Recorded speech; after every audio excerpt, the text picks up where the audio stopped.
Hola, amics i amigues seguidors i seguidores dels nostres canals dels Cims de Catalunya.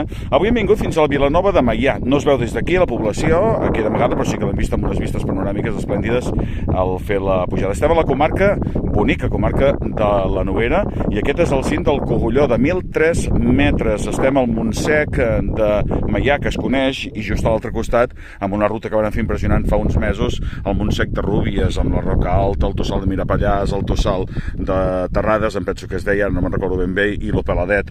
Com veieu, la vista és magnífica a tot arreu. Són les 8 del vespre d'un dia del mes d'agost i ja comença a haver-hi poca visibilitat, tot i així, i la calitja que està fent aquests dies, la vista a 360 graus des d'aquests 1.003 metres d'alçada, doncs és fantàstica. En definitiva, hem pujat al Cogulló, una ruta que us recomano, una zona preciosa i on s'hi menja molt bé i que val la pena visitar. A Vilanova de Meià, a la Noguera.